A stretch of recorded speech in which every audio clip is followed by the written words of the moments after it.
ਵਾਹਿਗੁਰੂ ਜੀ ਕਾ ਖਾਲਸਾ ਵਾਹਿਗੁਰੂ ਜੀ ਕੀ ਫਤਿਹ। 9 ਨੰਬਰ ਲਿਖਤ ਦਾ ਸਿਰਲੇਖ ਹੈ ਗੁਲਾਮੀ ਗੁਰੂ ਜੀ ਦੀ। ਮਸਕੀਨ ਜੀ ਨੂੰ ਸੈਰ ਕਰਨ ਦਾ ਬਹੁਤ ਸ਼ੌਕ ਸੀ। ਸ਼ਾਮ ਦੇ ਵਕਤ ਕੁਝ ਸਮਾਂ ਉਹ ਜ਼ਰੂਰ ਟਹਿਲਦੇ ਸਨ। ਆਪ ਜੀ ਸੈਰ ਕਰਨ ਸਮੇਂ ਆਪਣੇ ਸਾਥੀਆਂ ਨਾਲ ਕੋਈ ਨਾ ਕੋਈ ਬਚਨ ਸਾਂਝਾ ਕਰਦੇ ਰਹਿੰਦੇ।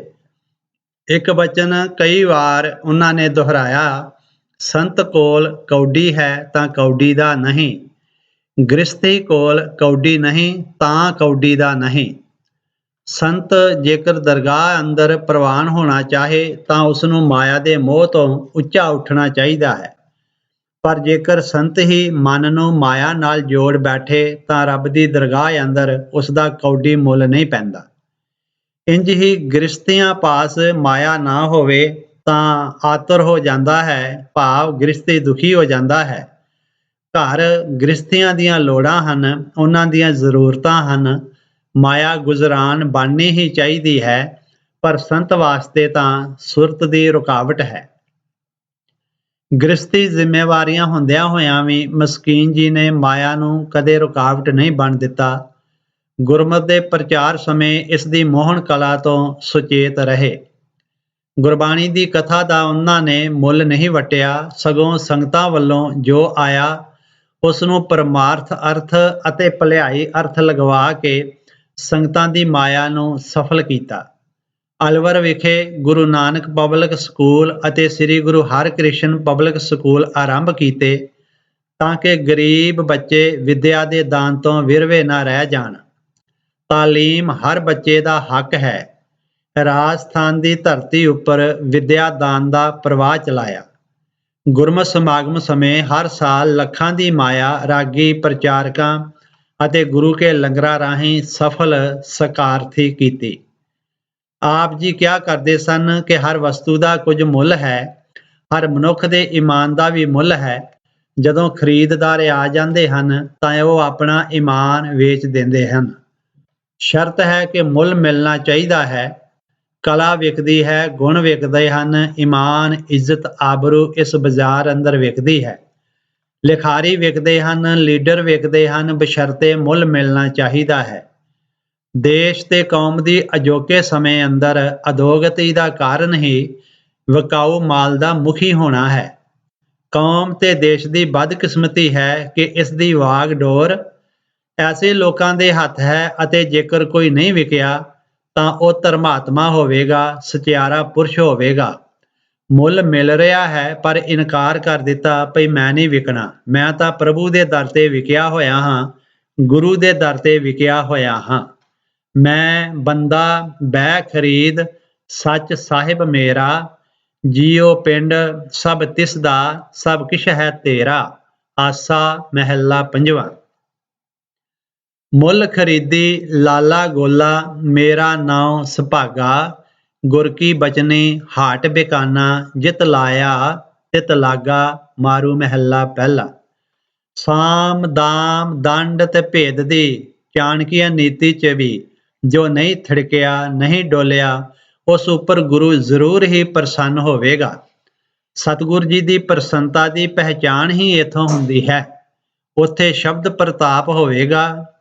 ਇੰਨੀ ਦ੍ਰਿੜਤਾ ਮਿਲ ਜਾਣੀ ਸਤਿਗੁਰ ਜੀ ਦੇ ਕਿਰਪਾਲੂ ਹੋਣ ਦਾ ਪ੍ਰਤੱਖ ਸਬੂਤ ਹੈ। ਭਗਤ ਕਬੀਰ ਜੀ ਨੇ ਵੀ ਫਰਮਾਇਆ ਹੈ, ਨਾ ਤੁਮ ਡੋਲੋ ਨਾ ਹਮ ਗਿਰਤੇ, ਰੱਖ ਲੀਨੀ ਹਰ ਮੇਰੀ। ਜੋ ਡੋਲੇਗਾ ਅੰਤ ਡੁੱਬੇਗਾ। ਸੱਚਾ ਧਰਮੀ ਅਡੋਲ ਰਹਿੰਦਾ ਹੈ। ਸੰਨ 1995 ਵਿੱਚ ਸ੍ਰੀ ਅੰਮ੍ਰਿਤਸਰ ਵਿਖੇ ਇੱਕ ਬਹੁਤ ਵੱਡਾ ਵਿਸ਼ਵ ਸਿੱਖ ਸੰਮੇਲਨ ਹੋਇਆ ਸੀ। ਸੈਮੀਨਾਰ ਹੋਏ, ਵਿਚਾਰ ਮੰਥਨ ਹੋਏ, ਅਨੇਕਾਂ ਪਹਿਲੂਆਂ ਦੀ ਪੁਣਛਾਣ ਹੋਈ, ਕੌਮ ਦੇ ਦਰਪੇਸ਼ ਮਸਲਿਆਂ ਨੂੰ ਛੋਹਿਆ ਗਿਆ। ਕੌਮ ਦੇ ਮੁਖੀਆਂ ਨੇ ਲੋੜ ਮਹਿਸੂਸ ਕੀਤੀ ਕਿ ਪੰਥ ਦੀ ਵਿਸ਼ਵ ਵਿਆਪੀ ਪ੍ਰਚਾਰਕ ਸੰਸਥਾ ਹੋਣੀ ਚਾਹੀਦੀ ਹੈ, ਜਿਸ ਨੂੰ ਸ੍ਰੀ ਅਕਾਲ ਤਖਤ ਸਾਹਿਬ ਜੀ ਦੀ ਸਰਪ੍ਰਸਤੀ ਪ੍ਰਾਪਤ ਹੋਵੇ।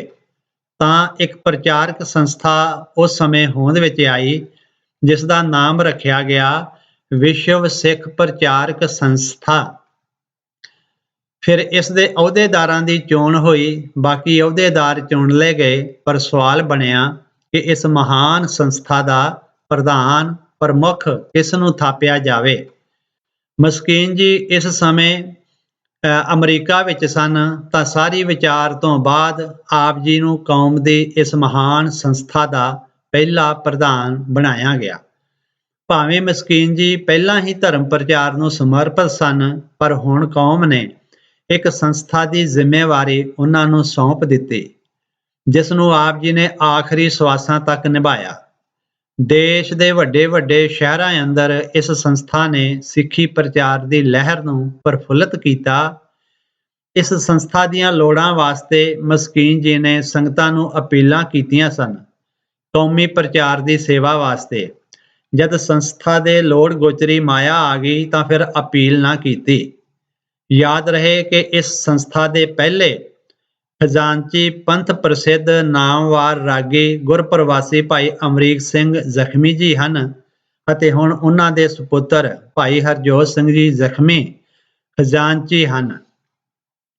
ਇਹ ਸਾਰੀ ਮਾਇਆ ਅੰਮ੍ਰਿਤਸਰ ਦੇ ਬੈਂਕ ਵਿੱਚ ਜਮ੍ਹਾਂ ਹੈ। ਮਾਇਆ ਦੀ ਮੋਹਨ ਕਲਾ ਨੂੰ ਮਸਕੀਨ ਜੀ ਨੇ ਆਪਣੇ ਨਜ਼ਦੀਕ ਨਹੀਂ ਆਉਣ ਦਿੱਤਾ। ਭਾਵੇਂ ਕਿ ਅਮਰੀਕਾ 'ਚ ਇੱਕ ਸੱਜਣ ਨੇ ਆਪ ਜੀ ਨੂੰ 1 ਕਰੋੜ ਰੁਪਏ ਦੀ ਪੇਸ਼ਕਸ਼ ਕਰਦਿਆਂ ਕਿਹਾ ਸੀ ਕਿ ਤੁਸੀਂ ਸਿਰਫ ਸਾਡੇ ਪਾਸ ਰਹੋ ਤੇ ਸਾਡੇ ਵੱਲੋਂ ਹੀ ਗੁਰਬਾਣੀ ਗੁਰਮਤਿ ਦੀ ਕਥਾ ਵਿਚਾਰ ਸੰਗਤਾਂ ਨੂੰ ਸਰਵਣ ਕਰਾਓ, ਪਰ ਸਾਡੀ ਸੰਸਥਾ ਨਾਲ ਜੁੜੇ ਰਹੋ। ਪਰ ਆਪ ਜੀ ਨੇ ਬੜੀ ਨਿਮਰਤਾ ਸਾਹਿਤ ਇਸ ਪੇਸ਼ਕਸ਼ ਨੂੰ ਠੁਕਰਾ ਦਿੱਤਾ ਕਿ ਮਸਕੀਨ ਤਾਂ ਸਿਰਫ ਗੁਰੂ ਜੀ ਦਾ ਹੀ ਗੁਲਾਮ ਹੈ।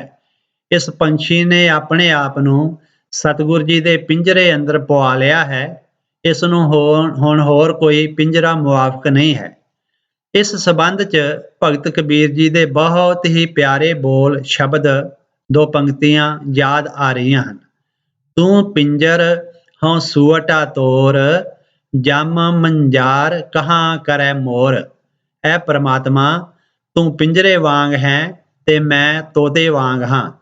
ਤੇਰਾ ਰੱਖਿਆ ਕਵਚ ਇੰਨਾ ਜ਼ਿਆਦਾ ਮਜ਼ਬੂਤ ਹੈ ਕਿ ਜਮ ਰੂਪੀ ਬਿੱਲਾ ਹੁਣ ਮੇਰਾ ਕੁਝ ਵੀ ਨਹੀਂ ਵਿਗਾੜ ਸਕਦਾ। ਮਸਕੀਨ ਜੀ ਨੇ ਉਪਰੋਕਤ ਵਾਰਤਾ ਆਪ ਹੀ ਇੱਕ ਵਾਰ ਕਮਰੇ ਅੰਦਰ ਬੈਠਿਆਂ ਬੈਠਿਆਂ ਸੁਣਾਈ ਸੀ।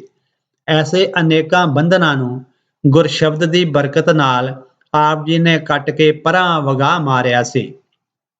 ਫਿਰ ਪ੍ਰਚਾਰ ਵਰਗੇ ਅਤ ਉੱਤਮ ਪਰ ਅਤ ਬਿਖਮ ਕਾਰਜ ਵਿੱਚ ਅਡੋਲ ਅਤੇ ਨਿਰਭੈ ਹੋ ਕੇ ਵਿਚਰੇ। ਜਿਸ ਰਸਤੇ ਰਾਹੀਂ ਲੰਘ ਗਏ ਹਨ, ਪਿੱਛੇ ਆਪਣੀਆਂ ਅਮਰ ਪੈੜਾਂ ਛੱਡ ਗਏ ਹਨ। ਯਾਦ ਖਜ਼ਾਨਿਆਂ ਵਿੱਚੋਂ ਇਹ ਪੈੜਾਂ ਸਿੱਖ ਸੰਗਤਾਂ ਦੇ ਸਾਹਮਣੇ ਰੱਖਣ ਦੀ ਨਿਮਾਣੀ ਜਿਹੀ ਕੋਸ਼ਿਸ਼ ਹੈ। ਸੰਗਤਾਂ ਵਿੱਚੋਂ ਇਹ ਆਵਾਜ਼ ਕਈ ਵਾਰ ਕੰਨੀ ਪਈ ਹੈ ਕਿ ਭਾਈ ਸਾਹਿਬ ਭਾਈ ਵੀਰ ਸਿੰਘ ਜੀ ਤੋਂ ਬਾਅਦ ਲੰਮੇ ਸਮੇਂ ਮਗਰੋਂ ਇਹੋ ਜਿਹੀ ਸ਼ਖਸੀਅਤ ਪੰਥ ਨੂੰ ਗੁਰੂ ਕਿਰਪਾ ਨਾਲ ਪ੍ਰਾਪਤ ਹੋਈ ਸੀ। ਕੌਮ ਅੰਦਰ ਬੇਸ਼ੱਕ ਸਿਆਣੇ ਅਤੇ ਸਚਿਆਰੇ ਪੁਰਸ਼ਾਂ ਦੀ ਕੋਈ ਘਾਟ ਨਹੀਂ ਹੈ, ਪਰ ਜਿਸ ਮੁਕਾਮ ਤੇ ਮਸਕੀਨ ਜੀ ਨੂੰ ਸਤਿਗੁਰ ਜੀ ਨੇ ਸਵਾਰ ਅਤੇ ਸ਼ਿੰਗਾਰ ਕੇ ਪਹੁੰਚਾਇਆ, ਉਹ ਮੁਕਾਮ ਮੌਜੂਦਾ ਦੌਰ ਅੰਦਰ ਸਿਰਫ ਤੇ ਸਿਰਫ ਉਹਨਾਂ ਦੇ ਹੀ ਭਾਗੀ ਆਇਆ ਹੈ। ਇੱਕ ਸ਼ਾਇਰ ਦੇ ਬੋਲ ਹਨ, ਉਸ ਬਾਗ ਦੀ ਅੱਧੀ ਹੈ ਸ਼ਾਨ ਹੁੰਦੀ, ਜਿਸ ਬਾਗ ਅੰਦਰ ਸੋਹਣਾ ਮੋਰ ਕੋਈ ਨਹੀਂ। ਉਸ ਫੁੱਲ 'ਚ ਨਹੀਂ ਖੁਸ਼ਬੂ ਹੁੰਦੀ, ਜਿਸ ਫੁੱਲ ਤੇ ਬੈਠਦਾ ਭੌਰ ਕੋਈ ਨਹੀਂ। ਕਿੱਦਾਂ ਆਖੇਂਗਾ ਜੋਸ਼ ਤੂੰ ਸੰਤ ਉਸਨੂੰ, ਚੜਿਆ ਜਿਸਨੂੰ ਭਗਤੀ ਦਾ ਲੋਰ ਕੋਈ ਨਹੀਂ। ਹੀਰੇ ਬਹੁਤ ਨੇ ਪੰਥ ਦੇ ਵਿੱਚ ਪਰ ਮਸਕੀਨ ਜਿਹਾ ਹੀਰਾ ਹੋਰ ਕੋਈ ਨਹੀਂ। ਮਸਕੀਨ ਜਿਹਾ ਹੀਰਾ ਹੋਰ ਕੋਈ ਨਹੀਂ। ਵਾਹਿਗੁਰੂ ਜੀ ਕਾ ਖਾਲਸਾ, ਵਾਹਿਗੁਰੂ ਜੀ ਕੀ ਫਤਿਹ।